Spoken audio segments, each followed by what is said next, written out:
excuse me, people want to actually most likely make me talk about this because later on they're going to be like, hey, well, what about the other part? Especially those who actually will later on look at this. So, yes, I have to make this video about the Casagrandes. Apparently, yes, I told you so. So, since I told you so, I told you so. So, yeah, they definitely were pushing for the Casagrandes to have their own TV show. And they did. They have a Casagrandes already. Yep, they have Casagrandes. It's kind of funny that the photo I showed actually wasn't real, or it was their prototype, and now they have a different version from what they had over there.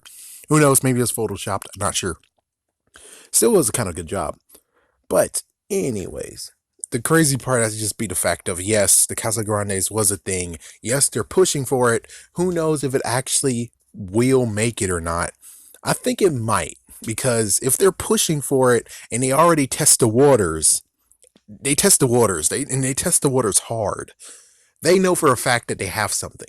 So here we go again with this whole thing, even though it's not really that bad. Where it's like, yeah, the greats, Matt Groening, Seth MacFarlane.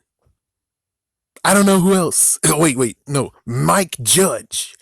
He is joining. This person is joining the ranks of those who actually are making spin-off TV shows.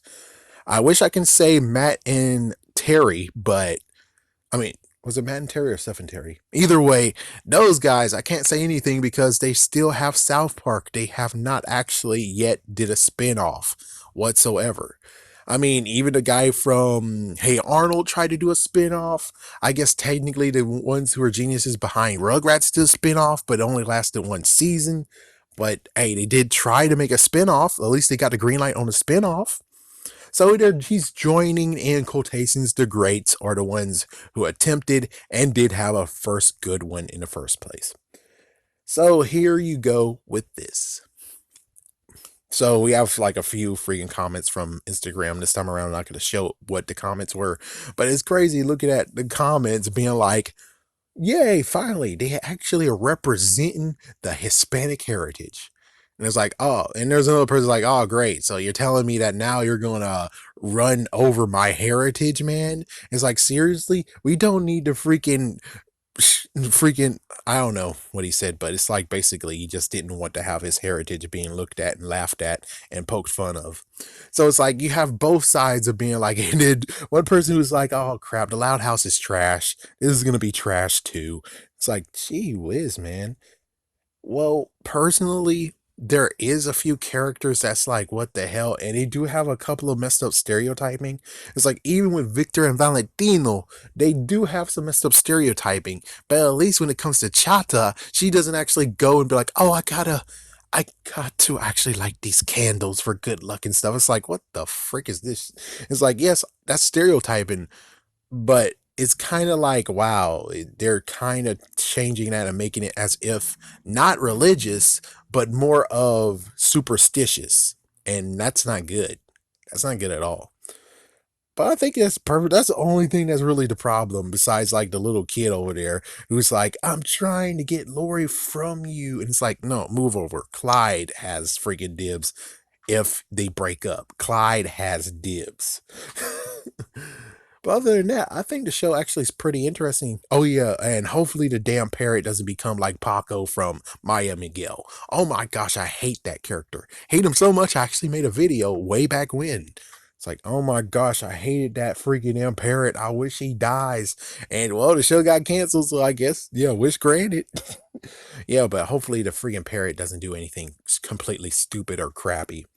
Because as soon as he becomes like a freaking Paco character, that's when it's game over. But I don't think it's truly trash yet. It's not trash at all. Actually, it's going to be a good attempt. We just got to see if it actually will last. Have they actually... Hold on, let me just check something right quick. Let's do this. The Casa Grandes. Yep, there we go. And did they start yet? Oh yeah, it starts on Monday. Let's see. It starts on Monday. They do have one on all demand. Ronnie Ann finds out her Tio Carlos was a famous skateboarder. She begs him to teach her some new moves. But other than that, they did have like at least 2 to 3 episodes. So we already knew there was going to be a spinoff. It's like they already got the freaking check mark of it's a girl's point of view. There we go. So it's not really repeating. And we made it a completely different thing. Instead of having sisters, is a bunch of cousins, a mom, a grandma, and uncles and aunts. So basically that's all that you have here. And it's like that is a good, interesting take.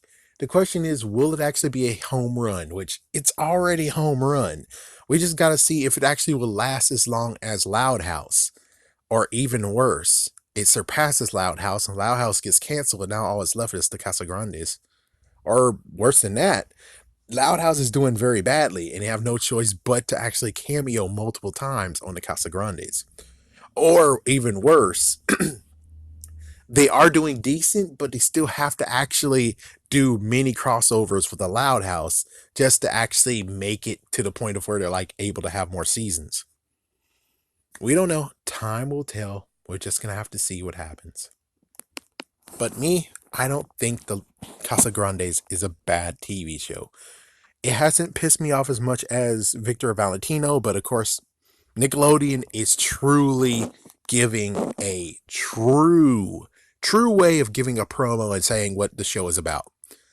Victor and Valentino, on the other hand, they haven't actually gave you the truth. They gave you the half truth of selling it, and they're not actually being truly 100% true. Because if they say, "Oh yeah, also mystical items," they're most likely be like, "Oh no, we want monsters. We gotta promote monsters." And it's like, listen, you have monsters and you have mystical supernatural items. Can't you just freaking tell them that? And of course, the answer is no.